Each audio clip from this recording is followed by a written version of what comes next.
नमस्ते दोस्तों, स्वागत है आपका मेरे चैनल पर।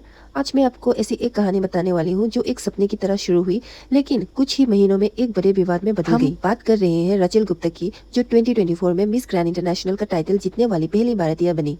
उनका क्राउनिंग मोमेंट हिस्टोरिक था, उनका स्पीच पावरफुल था और उन्होंने पूरे देश का सर फख्र से ऊंचा कर दिया। लेकिन कुछ महीने बाद ही सब कुछ बदल गया। मिस ग्रैंड इंटरनेशनल ऑर्गेनाइजेशन ने उनका टाइटल छीन लिया। उनका कहना था कि रचल ने कॉन्ट्रैक्ट का रूल्स तोड़ा, उन्होंने ऑफिशियल इवेंट्स अटेंड नहीं किया और बिना परमिशन के काम किया। दूसरी तरफ रचल ने अपनी बात रखते हुए कहा कि उनके साथ गलत व्यवहार हुआ, उनसे झूठे वादे किए गए और उन्हें एक टॉक्सिक एनवायरनमेंट में काम करने के लिए मजबूर किया गया। चलिए बात करते हैं एक ऐसी सच की जो ब्यूटी पैजेंट इंडस्ट्री की शाइनिंग स्टेज के पीछे का अंधेरा दिखाता है। ये कहानी है रचल गुप्ता की, जो मिस ग्रैंड इंटरनेशनल 2024 जीतकर पहली भारतीय बनी थी, लेकिन सिर्फ 7 महीने बाद उनसे वो क्राउन छीन लिया गया। पहला सब कुछ एक फेरी टेल जैसा था, लेकिन कुछ महीने बाद ही वो सपना एक नाइटमेयर बन गया। इंस्टाग्राम पर उन्होंने एक इमोशनल पोस्ट शेयर की जहां उन्होंने क्राउन छोड़ने की बात की, लेकिन ये सिर्फ रेजिग्नेशन नहीं था, ये एक मदद की पुकार थी। रचल ने बताया कि उनके साथ मेंटल हैरेसमेंट हुआ, झूठे प्रोमिसेस किए गए और उन्हें क्वीन की तरह नहीं बल्कि एक पपेट की तरह ट्रीट किया गया। उनके बॉडी को लेके उनका मजाक उड़ाया गया, उनके बॉडी पार्ट्स को पिंच किया गया, उन्हें बार बार वेट लॉस करने को कहा गया, उन्हें एक ऐसे घर में रखा गया जो शहर से दूर था, ना कोई गाड़ी ना फैसिलिटीज। फाइनेंशियल लेवल पर भी उनका एक्सप्लॉयटेशन हुआ। हर महीने स्टाइपेंड मिलने का वादा किया गया, लेकिन सिर्फ 1 महीना ही मिला। उन्होंने ये भी कहा कि उनका $1000 चोरी हो गया, लेकिन एमजीआई ने इन्वेस्टिगेशन करने से मना कर दिया और कहा कि उनके पास शायद उतना पैसा था ही नहीं। And all I've gotten in return is just constant harassment, mental torture, mistreatment, and it's on a systemic level. Like, I don't think they can ever change this. So I want you to know what I've gone through, and I want you to know how much I've been silently struggling behind my smile. You have to be ready, like, get ready, go on the red carpet, smile, and pretend everything is okay.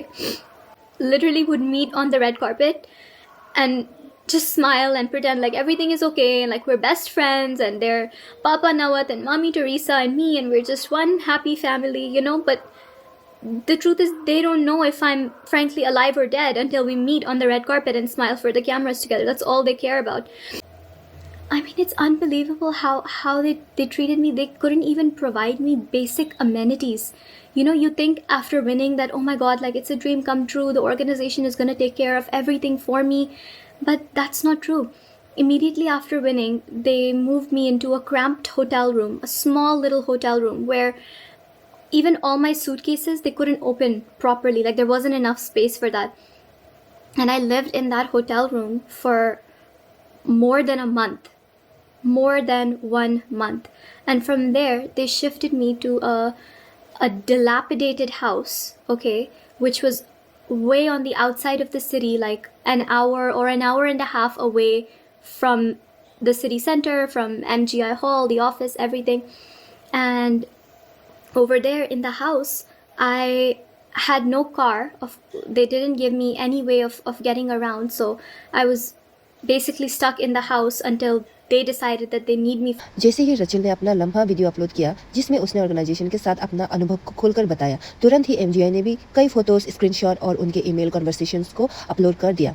उन्होंने सिर्फ अपना पक्ष नहीं रखा, बल्कि उन्होंने रचल की बिकिनी के before and after photos share की, जो एक तरह का पब्लिक ह्यूमिलेशन था। इसके अलावा उन्होंने रचल की मां और बहन की तस्वीर भी दिखाई और दावा किया कि उन्होंने कोरियन के स्पॉन्सरशिप में सर्जरीज जैसे नोज जॉब और फेस लिफ्ट करवाए हैं, जो उनके हिसाब से एमजीआई के लिए शर्मनाक था। ये सब देखकर लोग और भी नाराज हो गए, क्योंकि ये पर्सनल अटैक्स थे जो एक प्रोफेशनल ऑर्गेनाइजेशंस के लिए बिल्कुल भी उचित नहीं थे।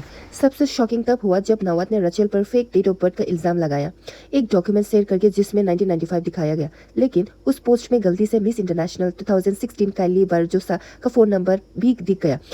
काइली ने तुरंत उन्हें मैसेज करके पोस्ट हटाने को कहा, तब जाके उन्होंने डिलीट किया और माफी मांगी। सब होने के बाद भी रचल को दुनिया भर से सपोर्ट मिला। कई फॉर्मर ब्यूटी क्वींस उनके सपोर्ट में आए। 2015 की विनर क्लेरी पार्कर ने बोला कि उनके साथ भी साउथ सुदान में सेक्सुअल हैरेसमेंट हुआ था, लेकिन उन्हें भी झूठी बोलकर साइड कर दिया गया था। सवाल ये है, क्या अब बदलाव आएगा या फिर क्वींस को चुप कराया जाता रहेगा?